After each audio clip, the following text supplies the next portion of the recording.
आदरणीय आज के आदरणीय मदन लाल जी कब्जा संगठन के संयोजक, मेरे पथ प्रदर्शक आदरणीय मास्टर उपाध्यक्ष मास्टर प्रताप सिंह जी, आदरणीय अजय जी, दिल्ली प्रदेश से पधारे हुए सभी वरिष्ठगण और ठगी पीड़ित जमाकर्ता परिवार के संरक्षक, संयोजक और लालसोट और दौसा क्षेत्र के वरिष्ठ आदरणीय मूलचंद साहब जी, आदरणीय मरमेट साहब, सभी तहसील अध्यक्ष, सभी मेरे बुजुर्ग माता बहनें, मैं ब्रजमोहन योगी राजस्थान से प्रदेश प्रवक्ता, संयोजक और आपका एक छोटा सा बच्चा आपसे एक निवेदन करना चाहता हूँ कि आज यहाँ पर हम लोग जो यहाँ इकट्ठे हुए हैं उसका सबसे बड़ा एक जो कारण है और वो कारण है यहाँ पर हम लोग लुट चुके हैं।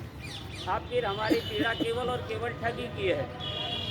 आपका हमारा धन सरकार से लाइसेंस शुदा जो प्राइवेट चिटफंड कंपनियां थी जिनमें कई नाम हैं, सहारा है, KVCL है, GCA मार्केटिंग है, विश्वामित्र है, आदर्श है, पल्स है, तो ऐसी ढेरों कंपनियों ने आपको हमको ठग लिया। तो इन कंपनियों के विरुद्ध हम जो लोग कार्य कर रहे हैं वो एक सत्याग्रह के माध्यम से कर रहे हैं और उस कार्य में भी जो सरकार ने हमें बनाकर कानून दिया है वर्ड्स एक्ट 2019 के तहत कार्य करना। वर्ड्स एक्ट कानून में आपको आदरणीय संयोजक महोदय ने समझाया है कि ये वर्ड्स एक्ट कानून आपके हमारे पैसे को प्राप्त करने का एक सरकारी अमली जामा है, एक सरकारी कानून है और ये देश कानून से चलता है। लेकिन वर्तमान में 5 साल की सरकार गहलोत सरकार ने निकाल दी और 5 साल की सरकार आदरणीय मोदी जी भी निकालने हैं। ये 2023 के बाद 24 भी आना है।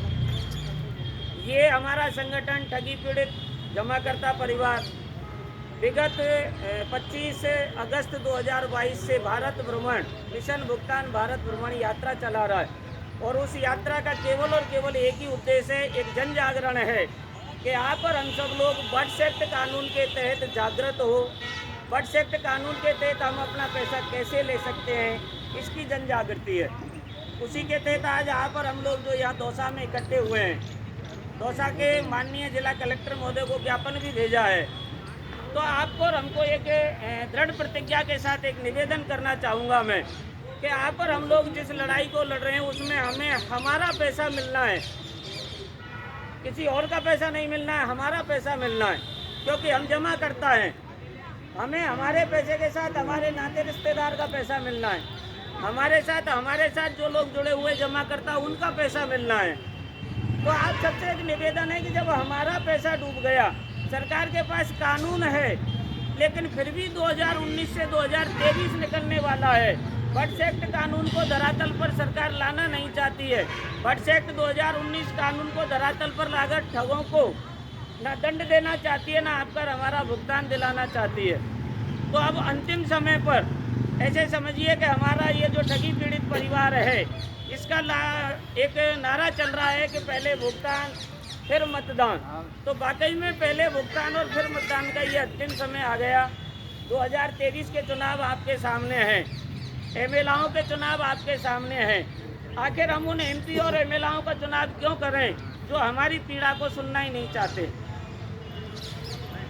आदरणीय मोदी जी कहते हैं सबका साथ सबका विकास।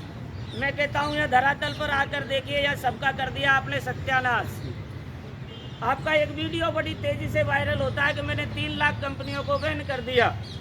ये आपकी भी हिम्मत नहीं थी, ये हमारे चुनाव की भी हिम्मत थी। हमने आपको स्पष्ट बहुमत दिया, आपकी सरकार बनवाई, आप में इतनी हिम्मत आई कि आपने हमारे लिए एक कानून बना कर दिया। लेकिन उस कानून को आप धरातल पर कब लागू करवाओगे? आपका पहले भी ये जुमला चल रहा था, आज भी वही जुमला चल रहा है और उस जुमले का सबसे बड़ा उदाहरण है सहारा इंडिया। आपके माननीय गृह मंत्री महोदय ने, आदरणीय अमित शाह जी ने कहा था कि आपके लिए मैं एक पोर्टल बना रहा हूँ, उस पोर्टल पर आपको 10,000 रुपये मिलेंगे और 45 दिन में मिलेंगे। आज 45 नहीं 100 दिन हो गए, 1 करोड़ से ज़्यादा उसमें ऑनलाइन फॉर्म भरवा लिए आपने। आपका आज भी वही चल रहा है जो पहले चल रहा था। मैं आदरणीय मोदी जी से कहना चाहूँगा कि आप लोग कहते हो 500 रुपये पेंशन दे दो उस विधवा को।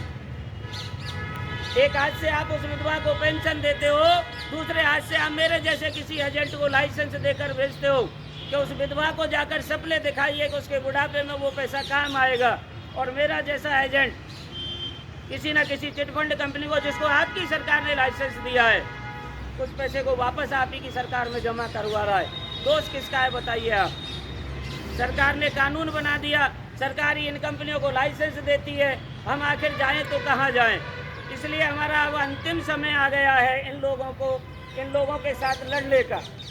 चिटफंड कंपनियों के महाठगों से तो आप और हम लड़ ही रहे हैं, लेकिन इन महाठगों के बड़े जो महाठग हैं, सरकारी संरक्षण जो है, सरकार जो है, चाहे वो केंद्र की सरकार हो चाहे वो हमारे राज्य की सरकार हो, उसको भी आईना दिखाने का ये समय आ गया है। हमारे राजस्थान में बड़ी जल्दी ही आज से 20 दिन में हमारे चुनाव होने वाला है।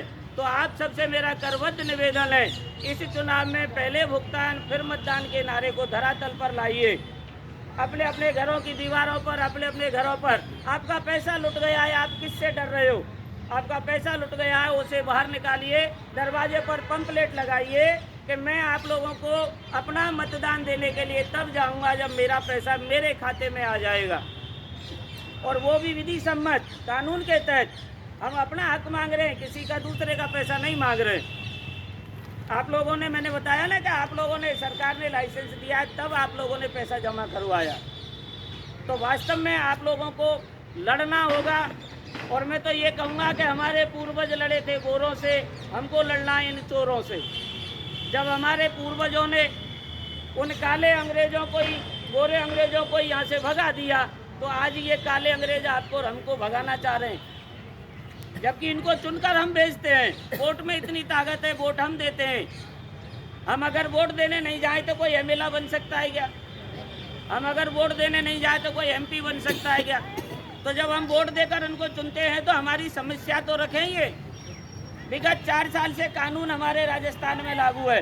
विगत 2 साल से हम लोग राजस्थान सरकार को चेताना चाहते हैं, राजस्थान सरकार के पास जाना चाहते हैं, लेकिन माननीय जादूगर साहब, माननीय सीएम साहब अशोक गहलोत जी हमसे मिलना ही नहीं चाहते हैं। हमसे मतलब मेरे राजस्थान की 1.5 से 2 करोड़, 2 से 2.5 करोड़ जनता जो पीड़ित है, वो पीड़ित जनता माननीय सीएम साहब से मिलना चाहती थी, लेकिन सीएम साहब नहीं मिलना चाहते हैं, क्योंकि वो उनके पास एक ही जुमला है कि मैं जादूगर हूँ।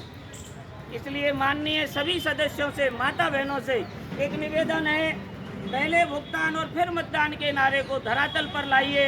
अपने अपने गली चौराहों पर, अपने अपने घरों पर आप पंपलेट लगा करके, आप अगर छपा नहीं सकते हो तो चाहे आप खड़िया से लिख दें, अपनी दीवारों पर लिख दीजिए, पहले भुगतान फिर मतदान। पहले हमें हमारा भुगतान होगा तभी हम मतदान करेंगे, वरना हम मतदान करने नहीं जाएंगे। और आपको और हमको सत्याग्रह करना है, किसी से लड़ना नहीं है, हमें अपने घर में बैठे रहना है। महात्मा गांधी जी ने कहा था कि सत्य और अहिंसा से मैं एक दिन इन अंग्रेजों को भगा दूंगा। वही आपको और हमको, महात्मा गांधी जी का ये देश है, हम उन्हीं के चलने वाली हमारी पीढ़ी है। तो जब हम, महात्मा गांधी जी ने इतना बड़ा त्याग करके उन गोरे अंग्रेजों को भगा दिया, तो उसी सत्य और अहिंसा के मार्ग पर ये प्रण लेना है हमको कि हमें मतदान करने नहीं जाना है। ना हम मतदान करने जाएंगे, ना अपने परिवार वालों को जाने देंगे, ना हमारे नाते रिश्तेदार को जाने देंगे, ना हमारे पीड़ित जमाकर्ता को जाने देंगे। आपको ऐसा लगे कि ये पड़ोसी का पैसा जमा है, ये किसी मीटिंग में नहीं जा पाया है, उस पड़ोसी से जाकर कहिए, उसको भी जगाइए। और ये जो लड़ाई चल रही है आपकी जूनियर सीनियर की, एजेंटों की जो लड़ाई चल रही है, उसे भूल जाइए, क्योंकि अब एजेंट के पास पैसा नहीं है, आपका पैसा सरकार के पास है। एजेंट को तो एक लाइसेंस मिला था जिसके तहत उसने जमा करवा दिया पैसा। आप कब तक एजेंट से लड़ते रहोगे? और आप उस एजेंट की जान तक ले लोगे तब भी पैसा नहीं मिलेगा। पैसा सरकार देगी, क्योंकि इन कंपनियों की प्रॉपर्टी सरकार के पास है, सरकार के पास कानून है। क्यों ना इनकी प्रॉपर्टी को खुर्द-बुर्द करती है, क्यों ना उस प्रॉपर्टी को बेचती है, उस प्रॉपर्टी को बेचे और हमें हमारा भुगतान दे। और जो मतदान का हमारा अधिकार है, उस अधिकार को हम प्रयोग में लेना चाहते हैं, हम मतदान करना चाहते हैं, लेकिन करें किसके भरोसे। ना केंद्र सरकार हमारी सुनना चाहती है, ना राज्य सरकार हमारी सुनना चाहती है। इसलिए हम दोनों ही सरकारों के विरोध में मतदान का बहिष्कार करते हैं। ना हम मत देने जाएंगे, ना किसी को मत देने जाने देंगे। पहले भुगतान फिर मतदान, पहले भुगतान फिर मतदान। धन्यवाद।